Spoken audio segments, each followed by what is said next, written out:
আসসালামু আলাইকুম রহমতুল্লাহি বারাকাতুহু। আজকে আপনাদের সামনে একটা গুরুত্বপূর্ণ শরীরের অঙ্গ সম্পর্কে বলবো। এটা বায়োলজি রিলেটেড, ডাক্তার রিলেটেড, যাই বলেন না কেন। এসএসসি তো রাখবে, ইন্টারও রাখবে এবং ডাক্তারের ক্ষেত্রেও লাগবে। তাহলে সবচেয়ে ইম্পর্টেন্ট জিনিস হচ্ছে কিডনি, অর্থাৎ যেটার মাধ্যমে আমাদের মূত্র কি হয়, চাকনি হয়। মানবদের দুই পাশে কোমরের থেকে একটু পিছনে দুইটা কিডনি থাকে। কিডনিগুলোর ওজন ছেলেদের ক্ষেত্রে হচ্ছে 150 থেকে 170 গ্রাম, মেয়েদের ক্ষেত্রে হচ্ছে কি 130 থেকে 150 গ্রাম। এবং একটা কিডনির দৈর্ঘ্য হচ্ছে 10 থেকে 12 সেন্টিমিটার, প্রস্থ হচ্ছে 5 থেকে 6 সেন্টিমিটার এবং স্থূলতা হচ্ছে 3 সেন্টিমিটার পুরুত্ব। এটা হচ্ছে ডায়াফ্রাম। আমরা জানি বক্ষ গহ্বর এবং উদর গহ্বরের মাঝখানে যে পর্দা, এটাকে কি বলা হয়? ডায়াফ্রাম। এটা আচ্ছা গেল, আচ্ছা ইত্যাদি। এটা হচ্ছে একটা শিমবিচির মতো, একটা মানুষের কিডনি হচ্ছে শিমবিচির মতো।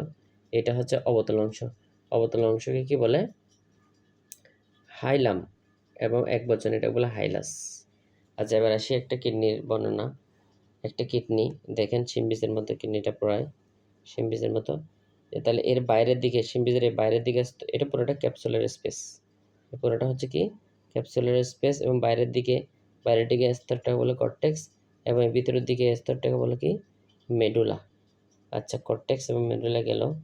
তারপর দেখেন এটা হচ্ছে নেফ্রন, অর্থাৎ নেফ্রন হচ্ছে কিডনির সবচেয়ে ক্ষুদ্রতম একক। একটা নেফ্রন অর্ধেক অংশ থাকবে কর্টেক্সে, বাকি অর্ধেক থাকবে মেডুলা। এগুলো দেখতে মিশরের পিরামিডের মতো। সেগুলোকে বলা হয় কি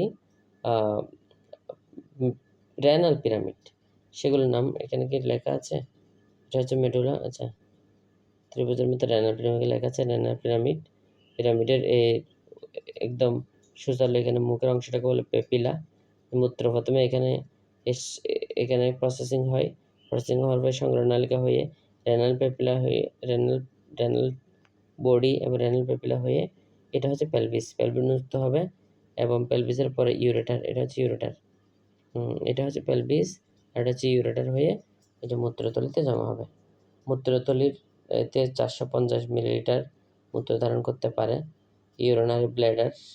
তারপর মূত্রথলিতে যখন 450 মিলিলিটারের বেশি হবে, মূত্রতে ইচ্ছা হবে অনেক লম্বা নালী, মূত্রনালী 18 থেকে 20 সেন্টিমিটার লম্বা এবং বাইরে নিষ্কাশিত হবে।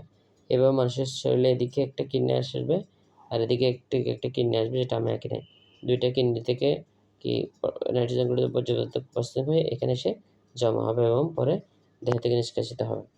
তাহলে এটা হচ্ছে কিডনির প্রসেসিং, অর্থাৎ বর্ণনা। এভাবে করে আমরা মোটামুটি কি কিডনির প্রাথমিক